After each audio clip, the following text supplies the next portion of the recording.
Hello students, my name is Manisha and welcome to my YouTube channel. Students, हमने जो अपना chapter start किया हुआ है वो है सैम्पलिंग एंड सैम्पलिंग डिस्ट्रीब्यूशन। ठीक है, जिसमें अभी तक हमने बहुत सारे टॉपिक्स जो है कवर कर लिए हैं और मैंने ऑलरेडी जो है 7 से 8 वीडियोस जो है अपलोड कर दी है अपने चैनल पर। तो अगर आप सभी ने अभी तक वो वीडियोस नहीं देखी हैं तो आप उन वीडियोस को देख लीजिएगा। मैं उन वीडियोस का लिंक जो है आपको इस वीडियो के डिस्क्रिप्शन बॉक्स में दे दूंगी। ठीक है, और अगर आप चैनल पर नए हैं तो चैनल को जो है सब्सक्राइब जरूर कर लीजिए। तो स्टूडेंट्स, आज का जो हमारा टॉपिक है वो हमारा टॉपिक है लॉ ऑफ लार्ज नंबर्स और सेंट्रल लिमिट थ्योरम। ठीक है, तो बेसिकली आज हम इन दो टॉपिक्स को जो है अपने अच्छे से कवर करेंगे।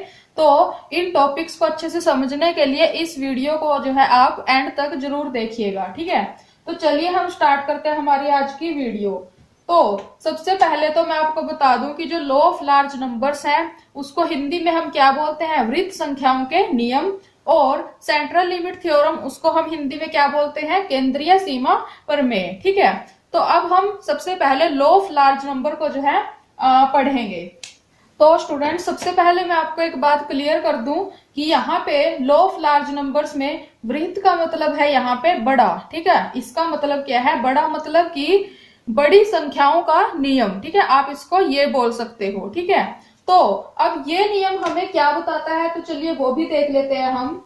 ये नियम हमें बताता है कि हम जैसे जैसे सैंपल का साइज जो है इंक्रीज करेंगे। ठीक है, मतलब कि कहने का मतलब क्या है कि हम जैसे जैसे सैंपल का साइज जो है बढ़ाएंगे वैसे वैसे जो सैंपल मीन है वो पॉपुलेशन मीन के जो है बहुत ही मतलब कि क्लोज आता जाएगा। ठीक है, ध्यान से सुनना, मैंने क्या बोला, इसमें बोला गया है कि जैसे जैसे सैंपल का साइज बढ़ता है, ठीक है ना, जैसे जैसे सैंपल का साइज बढ़ता है वैसे वैसे जो सैंपल मीन है वो पॉपुलेशन मीन के क्लोज आता जाता है। ठीक है, उसके पास आता जाता है। ठीक है ना, लेकिन अब इसमें और भी बोला गया है, इन्होंने ये तो बोल दिया कि हाँ उसके जो सैंपल मीन है वो पॉपुलेशन मीन के निकट आ जाएगा, पास आ जाएगा सैंपल का साइज बढ़ाने से, लेकिन इस बात की भी इन्होंने कोई गारंटी नहीं दी है कि जो सैंपल मीन है वो पॉपुलेशन मीन के इक्वल हो जाएगा। ठीक है, ध्यान से सुनो, मैंने क्या बोला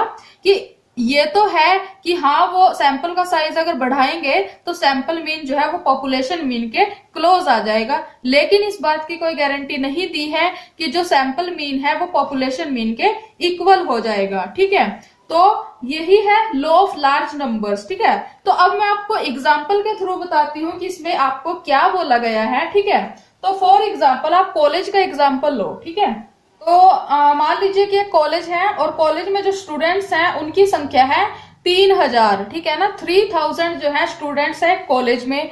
तो अब वहां का जो प्रिंसिपल है उनको जो है ये जानना है कि हमारे कॉलेज में ये 3000 बच्चे हैं और ये 3000 बच्चे जो हैं कितना एवरेज जो है अमाउंट अपने साथ लेकर आते हैं। ठीक है ना, ध्यान से सुनो, मैंने क्या बोला कि प्रिंसिपल को ये जानना है कॉलेज के कि जो उसके कॉलेज के 3000 बच्चे हैं वो एवरेज कितनी अमाउंट लेके आते हैं, कितना पैसा वो डेली लेके आते हैं एवरेज। ठीक है ना, तो अब उसने क्या किया, उसने एक सर्वे किया, उसने जो है इंफॉर्मेशन कलेक्ट करने के लिए कहा अपने टीचर्स को। ठीक है, जो वहां पे पढ़ाते हैं। ठीक है, तो अब टीचर्स ने क्या किया, उन्होंने सर्वे किया, इंफॉर्मेशन कलेक्ट की। तो प्रिंसिपल ने क्या पाया वहां पे कि जो एवरेज जो लेके आते हैं अमाउंट वो है डेली एवरेज, अगर मानकर चलें तो उसको पता चला कि 500 रुपए जो है हर बच्चा जो है एवरेज लेके आता ही है डेली। ठीक है, तो अब देखो, अब उस क्या करेगा वो, अगर वो अपने सैंपल का साइज बढ़ा देगा। ठीक है ना, जो प्रिंसिपल है उसने सर्वे करके जो है ये अमाउंट निकाली कि एवरेज जो है इतने बच्चे जो है 500 रुपए लेके आते ही हैं एवरेज अमाउंट। ठीक है ना, तो अब उसने क्या किया, इस एवरेज तक पहुंचने के लिए, ठीक है, उसको तो ये रिजल्ट मिल गया ना कि इतने बच्चे जो है सॉरी कि 500 रुपए जो है हर बच्चा लेके आता है डेली। ठीक है, तो अब उसने क्या किया, उसने जो है एक बच्चे से पूछा, वो खुद गया, प्रिंसिपल जो है खुद गए, उन्होंने बच्चों से पूछा। अब मान लीजिए उन्होंने एक बच्चे से पूछा कि वो कितना अमाउंट जो है डेली लेके आता है। ठीक है, तो उसने जो है प्रिंसिपल ने पूछा, मान लीजिए कि एक स्टूडेंट है, ठीक है ना, इससे पूछा कि आप कितने रुपए डेली लेके आते हो, ठीक है। इस बच्चे ने क्या बोला कि वो जो है डेली 50 रुपीज लेके आता है। कितने रुपीज? 50 रुपीज वो डेली लेके आता है। तो अब जो प्रिंसिपल को ये अमाउंट पता चली थी कि 500 जो है रुपीज हर बच्चा लेके आता है एवरेज, ठीक है, एवरेज अमाउंट मतलब उसको पता चल गई थी कि इतने रुपीज तो लेके आते ही हैं बच्चे, ठीक है। तो अब जो ये 50 की अमाउंट है और ये जो 500 की अमाउंट है, ठीक है, तो क्या ये इसके क्लोज है? नहीं है, बहुत ही कम है, क्योंकि ये सिर्फ एक बच्चे से सैंपल लिया हुआ है, ठीक है ना। तो अब प्रिंसिपल ने क्या किया, उसने जो है एक बच्चे से और पूछा उसने, ठीक है ना, एक बच्चे से और पूछा उसने। तो उस बच्चे ने क्या बोला कि वो कितनी अमाउंट लेके आता है। उस बच्चे ने बोल दिया कि हाँ वो तो 100 रुपीज जो है डेली लेके आता है, ठीक है ना। उसने क्या बोल दिया कि वो 100 रुपीज डेली लेके आता है। तो अब जो ये 50 की अमाउंट थी, ठीक है ना, ये तो कम थी, लेकिन अब 500 के करीब कौन सी अमाउंट होगी?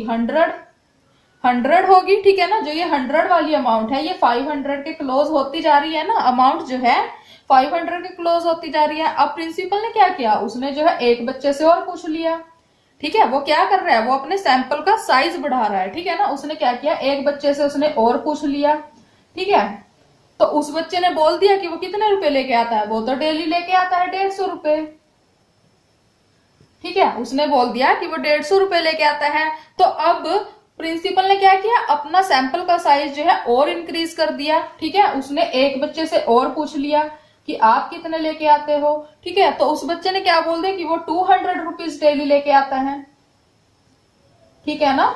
तो अब देखो, जब ये अमाउंट 50 थी तो ये कितना कम था 500 से, ठीक है ना। 500 जो एवरेज अमाउंट थी बहुत ही कम था 50, ठीक है। उसके बाद सेकंड जो सैंपल से इंफॉर्मेशन ली प्रिंसिपल ने, तो यहाँ पे 100 रुपीज उसको पता चले, तो ये 500 के क्लोज होता जा रहा है, मतलब कि ये बढ़ती जा रही है यूनिट्स। मतलब कि कहने का मतलब ही यही है कि जैसे जैसे सैंपल का साइज जो है इंक्रीज करते जाते हैं हम, ठीक है, बढ़ता जाता है सैंपल का साइज, वैसे वैसे जो हमारी वैल्यू है वो और जो हमारी ट्रू वैल्यू है उसके क्लोज आती जाती है, ठीक है। तो लॉ ऑफ लार्ज नंबर्स जो है, बड़ी संख्याओं का जो नियम है वो हमें यही बताता है कि जो हमारी जो वैल्यू आएगी, जैसे जैसे हम सैंपल को अपने इंक्रीज करते जाएंगे इंफॉर्मेशन लेने के लिए, वैसे वैसे जो हमें वैल्यू मिलेगी, और जो हमारी एक्चुअल वैल्यू है, जो ट्रू वैल्यू है, जैसे कि यहाँ पे 500 है ट्रू वैल्यू, ठीक है ना, तो उस वैल्यू के जो है क्लोज आता जाएगा, ठीक है। अमाउंट जो है,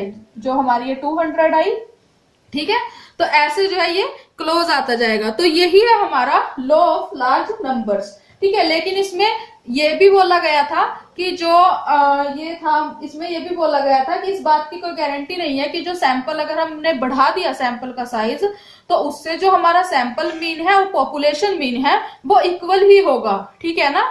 अब इसी एग्जांपल के थ्रू आपको बताती हूँ कि इसमें इन्होंने क्या गारंटी नहीं दी। इसमें इन्होंने ये गारंटी नहीं दी कि अगर हमारा सैंपल जो मीन है वो हमारा 200 है और जो हमारा पॉपुलेशन मीन है वो तो हमारा 500 है, ठीक है ना, तो ये इसके इक्वल होगा, ये भी कोई गारंटी नहीं है। ये से कम भी हो सकता है 500 से और ज्यादा भी हो सकता है, ठीक है ना, क्योंकि एवरेज ही ली है ना।